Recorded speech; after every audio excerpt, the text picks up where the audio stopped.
Lecture du livre du prophète Malachie. Voici que vient le jour du Seigneur, brûlant comme la fournaise.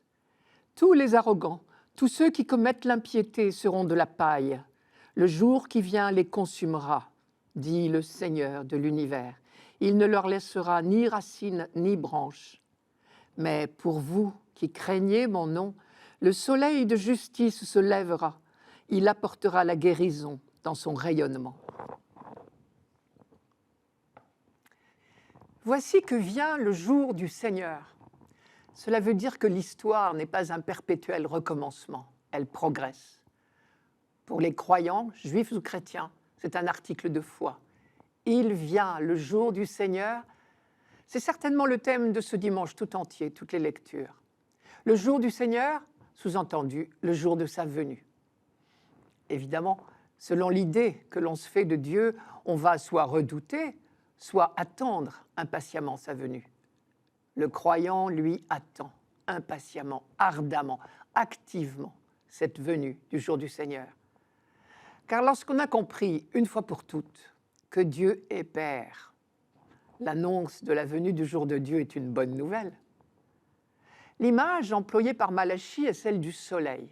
Voici que vient le jour du Seigneur, brûlant comme la fournaise. Il ne faut surtout pas entendre cette phrase comme une menace, car le livre de Malachie commence par une déclaration d'amour de Dieu. « Je vous aime », dit le Seigneur. Et une autre, « Je suis Père ». Et le texte que nous venons d'entendre est de la même veine, une fournaise. Mais quelle image superbe pour dire l'incandescence de l'amour infini. Cette image de fournaise, nous la retrouvons dans l'Évangile. Par exemple, notre cœur n'était-il pas tout brûlant? Se redisaient tout émus les deux disciples d'Emmaüs après leur rencontre avec le ressuscité, c'est chez Luc. Et il est vrai que les images de lumière et de chaleur nous viennent spontanément pour exprimer l'amour qui envahit parfois notre cœur. Alors, quand viendra pour chacun de nous le jour de la grande rencontre, c'est dans l'océan brûlant de l'amour de Dieu que nous serons plongés. Que pourrions-nous craindre? Il suffit de nous rappeler les premières lignes de Malachie. « Je vous aime », dit le Seigneur. Nous serons bien exposés tout entiers, mais c'est au soleil de l'amour. Et que peut faire celui qui n'est qu'amour, sinon aimer? Et aimer de préférence ce qui est exposé, pauvre, nu, sans défense. C'est le merveilleux sens du mot miséricorde, un cœur attiré par la misère. Et miséreux, nous le sommes. Indiscutablement. Alors le cœur de Dieu nous est acquis. N'empêche que Malachie parle bien ici de jugement. Mais là encore, l'image du soleil est suggestive. On sait bien que le soleil est tantôt brûlant, dangereux, tantôt au contraire bienfaisant. Il apporte, selon les cas, brûlure ou guérison. C'est ce que nous appelons l'ambivalence du soleil. Son action est double. Dans le domaine de la santé, par exemple, il aggrave certaines maladies, le cancer, par exemple. Il en guérit d'autres. Avant la découverte des antibiotiques, vous le savez bien, on employait l'héliothérapie dans le traitement de certaines tuberculoses. Eh bien, pour le soleil de Dieu dont parle Malachie, c'est la même chose. Rien n'échappe à sa lumière. Pas question de nous montrer sous le jour le plus avantageux. Aucune tache, aucune imperfection ne restera dans l'ombre. Nous voilà exposés sans défense, semble-t-il, au regard de Dieu, le souverain juge. C'est notre vie tout entière, notre être tout entier qui sera exposé au soleil purificateur. Il brûlera les uns, guérira les autres. Le jugement de Dieu révélera ce que nous sommes en vérité. Sommes-nous arrogants, comme dit Malachie, hommes au cœur sec? Alors nous verrons ce que nous sommes en réalité, de la paille qui sera emportée dans l'incendie. Sommes-nous humbles devant Dieu, craignant son nom, c'est-à-dire attendons tout de lui, comme le publicain de l'autre jour, par exemple? Alors nous serons comblés. Reste une question de taille. Comment savoir de quelle catégorie nous sommes tant qu'il est encore temps? Aucun d'entre nous n'est totalement bon, nous le savons bien, mais aucun d'entre nous non plus n'est totalement mauvais. Il y a en chacun de nous un peu d'arrogance et un peu de crainte de Dieu, pour reprendre les termes de Malachie. Un peu d'orgueil et un peu d'humilité. Un peu de haine ou d'indifférence et un peu d'amour. Un peu de service de nous-mêmes et un peu de service des autres. C'est donc en chacun de nous que le tri va s'opérer. Ce qui est bonne graine va germer au soleil de Dieu. Ce qui n'est que paille va brûler. Ce qui en chacun de nous est reflet ou attente de l'amour de Dieu, ce que Malachie appelle crainte de Dieu, sera comblé, transfiguré. Ce qui en chacun de nous est obstacle à l'amour de Dieu, ce que Malachie appelle arrogance, fondra comme neige au soleil ou brûlera de la paille, pour reprendre les termes de notre texte. Ce jugement de Dieu, en fait, c'est une opération de purification. Et alors, enfin, en chacun de nous, Dieu reconnaîtra son image et sa ressemblance. Je reprends deux autres images employées ailleurs par Malachie pour décrire l'œuvre du jugement de Dieu. Les images du fondeur et celles du blanchisseur. Quand le blanchisseur s'attaque aux taches, ce n'est pas pour détruire la nappe des jours de fête, c'est pour qu'elle soit éclatante. Quand le fondeur purifie l'or ou l'argent, ce n'est pas pour supprimer le bijou tout entier, mais pour qu'il rayonne de toute sa beauté. De la même manière, tout ce qui est amour, service, sera grandi, épanoui, transfiguré. Ce qui n'est pas amour disparaîtra, tout simplement. Au fond, que la paille brûle, quelle importance! Mais tout ce qui est bonne graine lèvera au soleil de Dieu.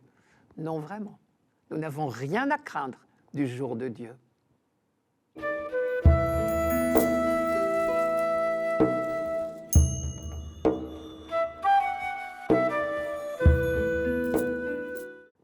Psaume 97. Jouez pour le Seigneur sur la cithare et tous les instruments. Au son de la trompette et du cor, acclamez votre roi, le Seigneur.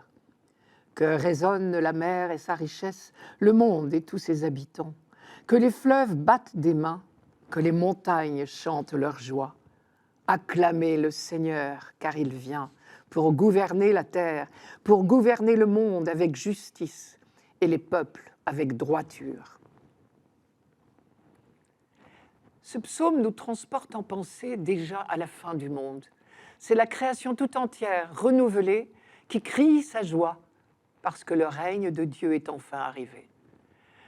J'ai dit la création tout entière, car je lis dans ce psaume la mer et sa richesse, le monde et ses habitants, les fleuves, les montagnes.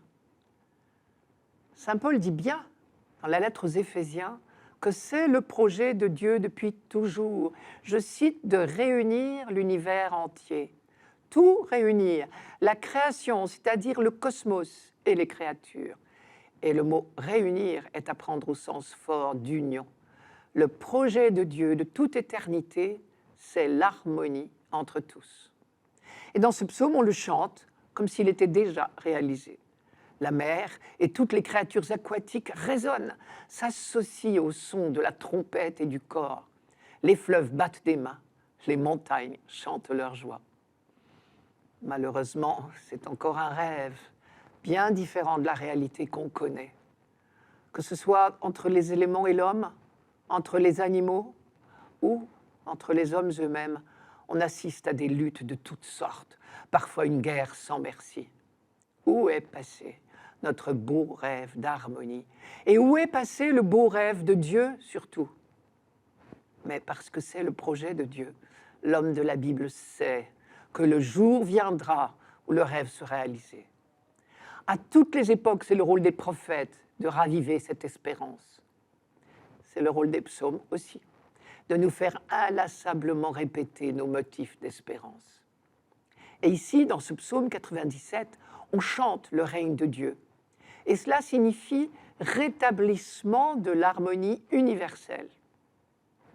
Et après tant de rois décevants au nord comme au sud du pays, après tant d'injustices de toutes sortes, un règne de justice et de droiture va commencer.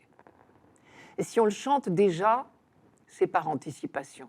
En chantant cela, on imagine déjà, parce qu'on est sûr qu'il viendra, le jour où Dieu sera vraiment le roi de toute la terre, c'est-à-dire reconnu par toute la terre.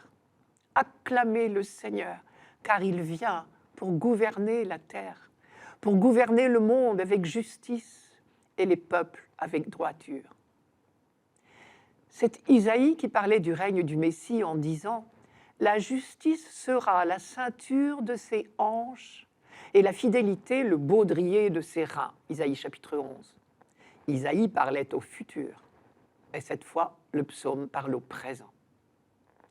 Nous en avions lu les premiers versets il y a quelques semaines, je vous les rappelle. « Chantez au Seigneur un chant nouveau, car il a fait de merveilles.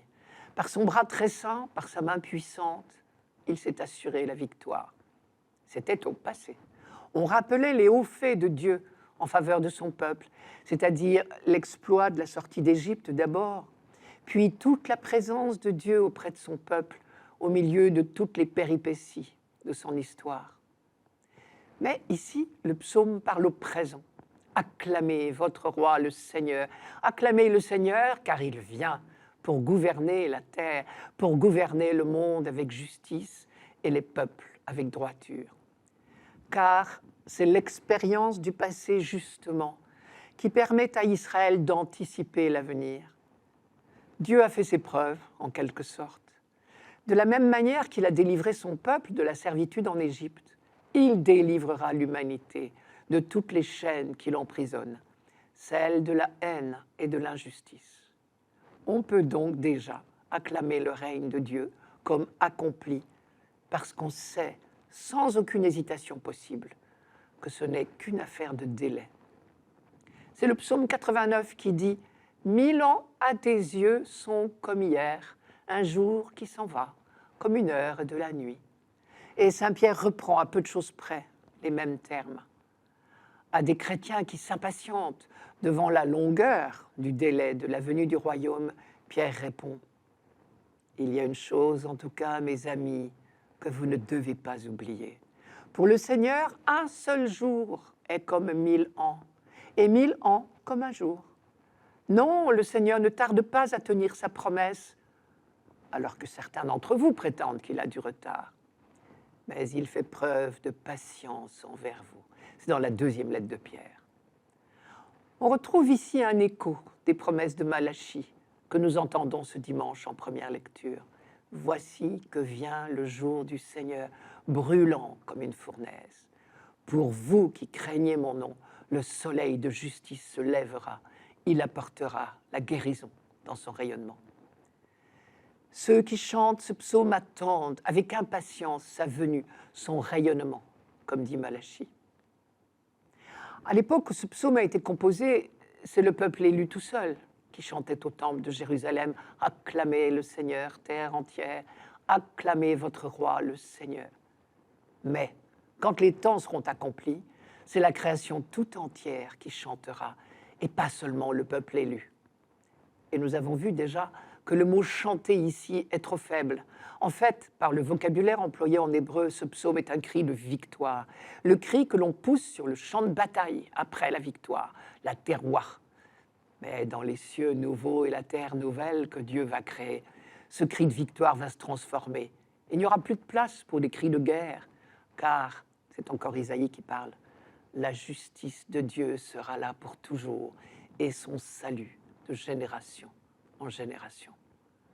Nous comprenons alors pourquoi Jésus nous fait répéter « Que ton règne vienne ».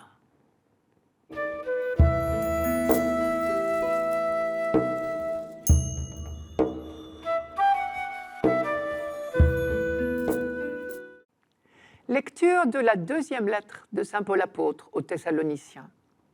Frères, vous savez bien, vous, ce qu'il faut faire pour nous imiter.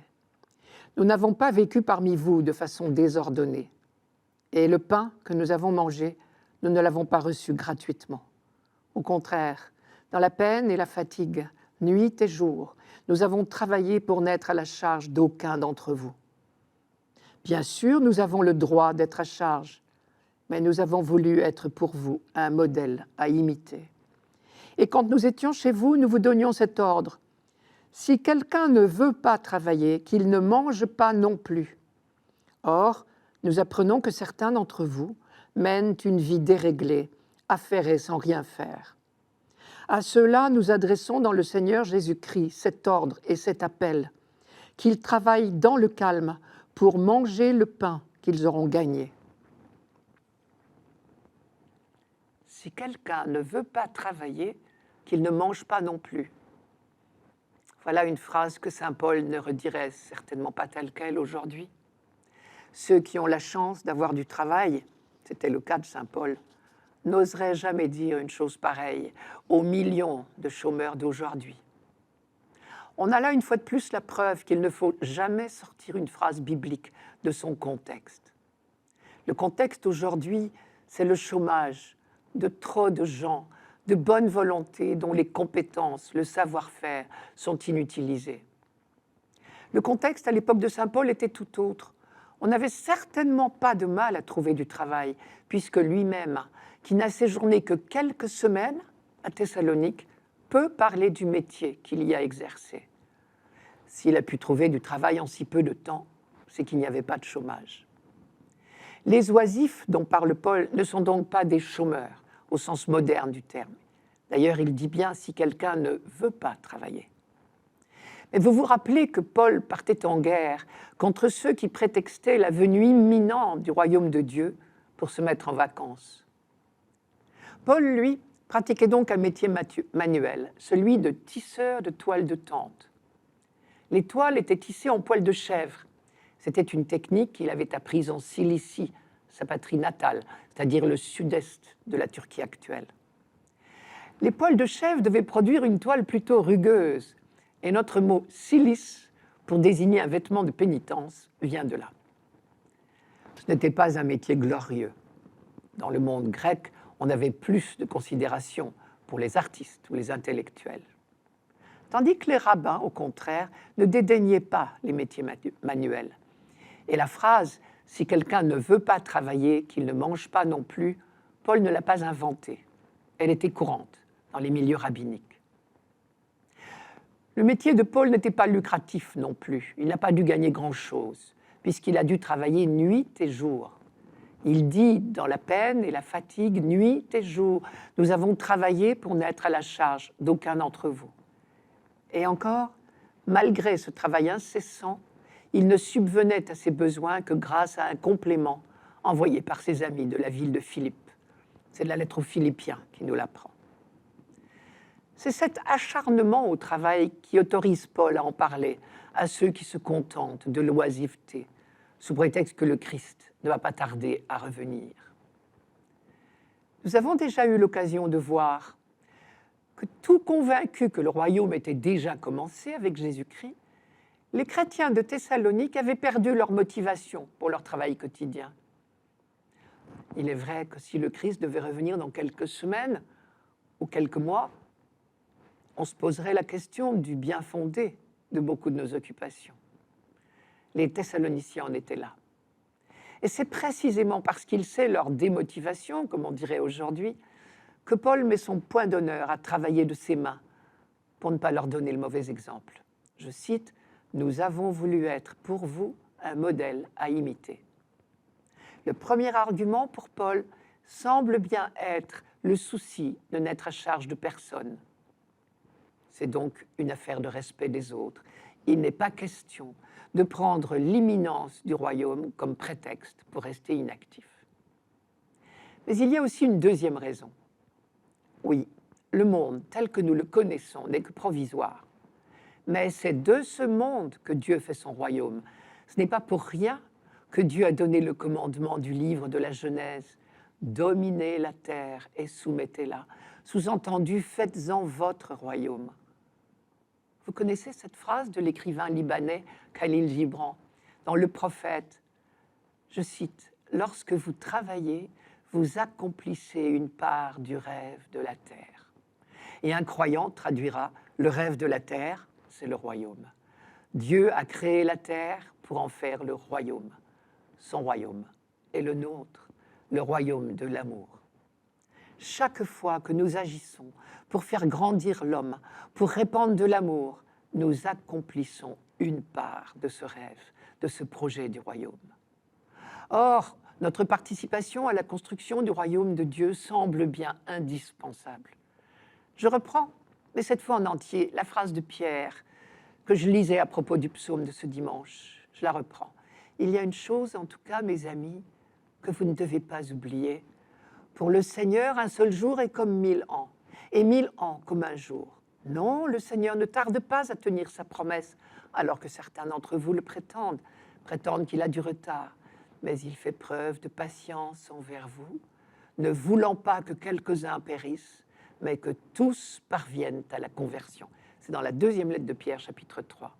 Si je comprends bien, si nous voulons que le règne de Dieu arrive plus vite, nous n'avons pas une minute à perdre.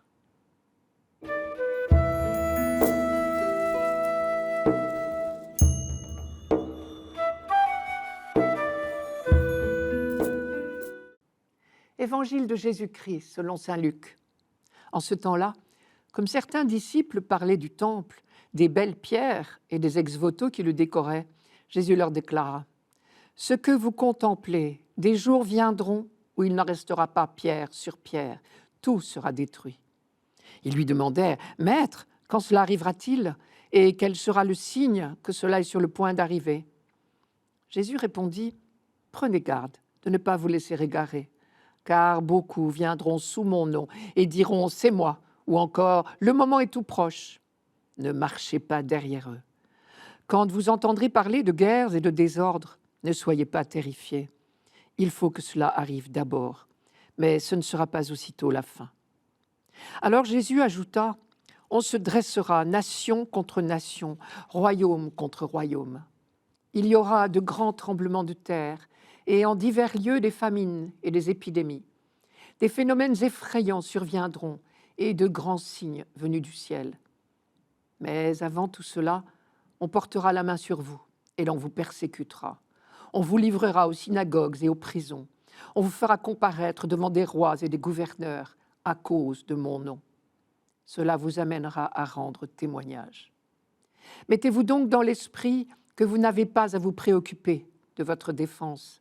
C'est moi qui vous donnerai un langage et une sagesse à laquelle tous vos adversaires ne pourront ni résister ni s'opposer. Vous serez livrés même par vos parents, vos frères, votre famille et vos amis, et ils feront mettre à mort certains d'entre vous. Vous serez détestés de tous à cause de mon nom, mais pas un cheveu de votre tête ne sera perdu. C'est par votre persévérance que vous garderez votre vie. Pas un cheveu de votre tête ne sera perdu. Et pourtant, depuis notre naissance, nous avons quand même perdu beaucoup de cheveux. C'est bien la preuve qu'il ne faut pas prendre ces expressions au pied de la lettre. Elles sont une manière de parler. Jésus parle comme tous les prophètes avant lui. Ils ne prédisent pas l'avenir. Leurs discours ne sont jamais des prédictions, mais des prédications. La remarque est valable aussi pour la parole de Jésus sur la fin du temple. Voilà donc une première leçon de ce texte pour nous. Ce genre de discours ne doit pas être pris au pied de la lettre. Il n'est pas fait pour prédire l'avenir de manière exacte. Il est fait pour nous aider à surmonter les épreuves du présent. Le message, en définitive, c'est « quoi qu'il arrive, ne vous effrayez pas ». C'est aussi « ne vous appuyez pas sur de fausses valeurs ». Le temple en était un bon exemple. Restauré par Hérode, agrandi, embelli, couvert de dorures, il était magnifique. Mais lui aussi fait partie de ce monde qui passe. Inutile également de chercher dans les paroles de Jésus des précisions sur les dates ou les modalités du royaume. Si j'ose dire, il répond à côté. On lui demande quand cela arrivera-t-il, quel sera le signe que cela est sur le point d'arriver. Il ne répond pas à ces questions pourtant bien précises. Il dit « prenez garde de ne pas vous laisser égarer », ce qui n'est pas vraiment une réponse à la question posée. Il faut croire que ce n'est pas le genre de précision dont nous avons besoin pour mener notre vie de chrétien. Ailleurs, il dira qu'il ne lui appartient pas, même à lui, le Christ, de connaître ces choses-là. Mais il nous dit très clairement quelle doit être notre attitude. Une attitude de confiance que rien n'ébranle, ni les catastrophes, ni les persécutions. Et si j'entends bien, les persécutions viendront vite. Jésus décrit des catastrophes et il dit « Mais avant tout cela, on portera la main sur vous et l'on vous persécutera. On vous livrera aux synagogues et aux prisons. On vous fera comparaître devant des rois et des gouverneurs à cause de mon nom. Et un peu plus bas, vous serez détestés de tous à cause de mon nom. » Et Luc l'évangéliste sait à quel point c'est venu vite, effectivement. D'Étienne à Paul, en passant par Jacques et tant d'autres. Persécution de la part des Juifs d'abord, puis des Romains. La parole qui suit, nous la connaissons bien. Mettez-vous dans l'esprit que vous n'avez pas à vous préoccuper de votre défense. C'est moi qui vous donnerai un langage et une sagesse, à laquelle tous vos adversaires ne pourront ni résister, ni opposer la moindre résistance ou contradiction. Cela ne veut pas dire que les chrétiens persécutés échapperont forcément à leurs persécuteurs. Certains mourront, Jésus le dit bien, ils feront mettre à mort certains d'entre vous. Et il ajoute, pas un cheveu de votre tête ne sera perdu. Ce qui veut dire que tout notre être, corps et âme, est dans la main de Dieu. À travers la mort même, nous sommes assurés de rester vivants de la vie de Dieu. Et quelles que soient les persécutions, la parole de Dieu poursuivra sa course, comme dit saint Paul. Dans les perturbations du monde, ensuite, seule une confiance tenace nous évitera les égarements et nous évitera aussi de nous laisser effrayer, quels que soient les événements. Et Jésus cite les tremblements de terre, les épidémies, les faits terrifiants, les guerres. Et c'est notre assurance même, notre sérénité, notre tranquillité, le fait de ne pas nous laisser effrayer, qui sera un témoignage. Il faut garder en tête cette phrase de Jésus que saint Jean a retenue. « Confiance, j'ai vaincu le monde. » Et saint Paul le dit aussi à sa manière, vous connaissez ce texte, je terminerai par là. « Ni la mort, ni la vie, ni les anges, ni les dominations, ni le présent, ni l'avenir, ni les puissances, ni aucune autre créature, rien ne pourra nous séparer de l'amour de Dieu manifesté en Jésus-Christ, notre Seigneur. »